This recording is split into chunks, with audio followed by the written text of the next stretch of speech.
Tapos pipiliin mo, maraming followers or madaming views.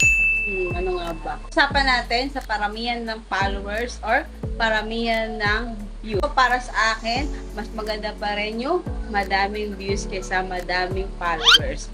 Bakit? Kasi kapag madami kang followers, tulungan lang tayo ma-unlock yung ating mga requirements dito sa Facebook Reels. Pero yung engagement mo and mga views mo sa yung Reels is mababa. Gandahan lang ng pagpapalo sa iyo is madami kang followers and ma-unlock mo agad yung mga requirements nga dito Facebook Reels. Follow sa iyo and hindi naman interesado sa mga content mo and hindi sila nag-engage and kapag nakita nila sa newsfeed yung video mo, nag-scroll sila agad. Mas maganda pa rin ang piliin natin is maraming views kaysa maraming followers. Mag-focus ka sa content mo ngayon kasi deserve mo and maganda yung mga content na ginagawa mo. Follow and subscribe for more tips.